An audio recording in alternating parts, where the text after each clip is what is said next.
Happy Pride Month everyone! 4 years ago, LEGO released the 40516, the Everyone is Awesome set, but despite just being a fun little build, some people got really upset about it. Today we'll go over the build, the minifigures, and then discuss why some people hated the set. Tell me your opinion of the set in the comments, strap in and let's get into it.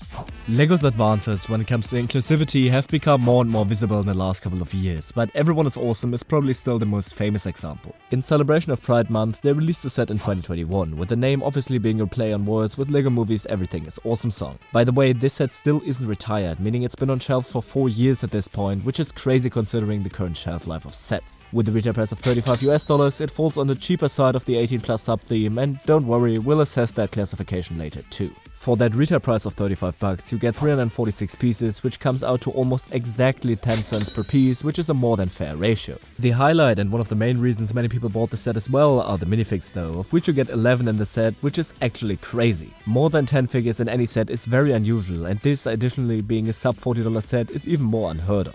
Even if you don't care about the message this set is trying to send, but you happen to be a monochrome minifig collector, this set is a dream. Many of these figures include parts that never appeared in these colors in other sets, and it's super easy to take off these minifigs hair pieces to just get the plain monochrome fix. I don't see a point in discussing every single one, but I'll go over a few quickly to get to the juicy stuff right afterwards. While a lot of other figures use hair pieces we've seen plenty of times, sometimes in rather unique colors admittedly, the yellow minifig uses a rather rare hair piece, first introduced with Will Byers in 2019. For 2 years, this piece was exclusive to the Upside Down set until it was featured here, and since then it only appeared in the Lunar New Year's Parade and the Table Football set. The yellow version is still exclusive to this set and could theoretically be used very well for a custom Armin from Attack on Titan. The blue figure also sports a unique hair mold, with this specific one actually originating from this set. I remember when it came out, some people suggested that it might be used for Steve Harrington in the future. Now, 4 years later, there's still no Steve minifigure, but it did appear in a handful of other sets, most notably the Fab 5 Loft from Queer Eye, which released that very same year.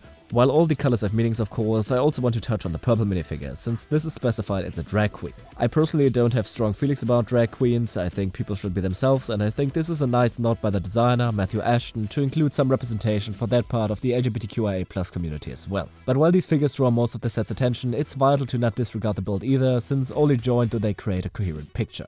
Without the minifigs, the build looks very weird, I must admit, so we'll put those back in a second, but before that I want to say how well built this actually is. It's not huge, but it's not small either. With a height of 10, a width of 18 and a depth of 12 centimeters, it's really well sized for a display piece. It fits perfectly on something like a bookshelf and shows that this set was both meant for casual consumers as well as collectors. On that same topic, this is also a really sturdy build. It's quite heavy for one, especially the back wall, which is built better than you may first expect, but the floor is built very well too. I personally like the look of the white base, and its functionality in holding this build together, as well as acting as an easy place to pick it up, can't be understated. The assembly process is also very easy, and the instructions aren't infantilized thankfully, which means the booklet also only includes 31 steps, which is ridiculously low. Just to give you a comparison, the instructions of the Death Trooper Night Trooper Battle Pack that just released has 42 steps, while including a bit more than a third of this set's pieces. So when we're looking at the value this set provides, with a price per piece of almost exactly 10 cents per piece, 11 minifigures, a sturdy and very displayable build, as well as a pleasant building experience, I can't help but recommend this set. Of course it might not be to your taste, but I think it's a more than enjoyable set, and I'll put it up somewhere in my collection too.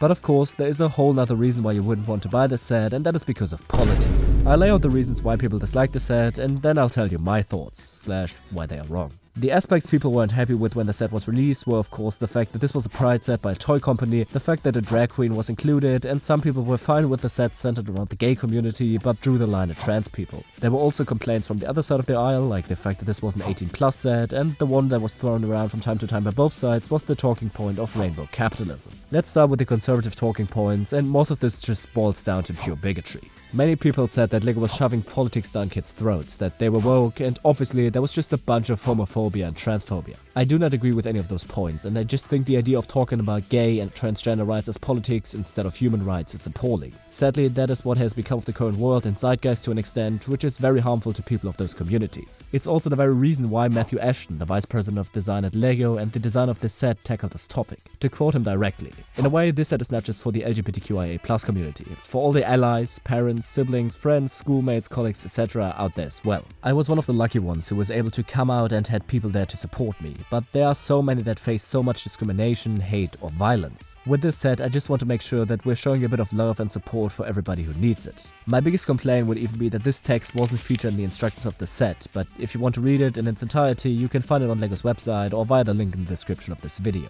Then there were also people complaining about the inclusion of the trans flag here. If you didn't know, this set combines multiple parts of the LGBTQIA+ community. You of course have the classic rainbow flag, as well as the black and brown to the left and the light blue, white and pink to the right. The black and brown colors are meant to showcase the diversity of the LGBTQ community, while pale blue, white and pink are the colors of the trans flag. LEGO wanted to represent that community here too, and I think that's lovely. I'm a cis straight white guy, so this set isn't specifically targeted at me, but when talking to members of that community, I heard generally positive things about it. It is important for children to learn about these topics in order to address things like the high suicide rate among transgender teens. LEGO should encourage this more, and I'm happy to see them advancing their inclusivity in other sets too. I'm happy to call this channel a safe space for anyone from the community, and it's ridiculous to draw a line between gay and trans people and declare one side invalid. Freedom for some means freedom for none in the end. LEGO obviously thought so too in this regard, since they have invested heavily into inclusivity campaigns. When this set was released, LEGO, according to Brickfanatics, partnered with Stonewall, Open for Business and Workplace Pride, which are LGBTQIA+ NGOs. Open for Business and Workplace Pride are also listed on their website, even though I can't find LEGO on either partner list of the two, and Stonewall doesn't have any open list. This set being designed by an openly gay man,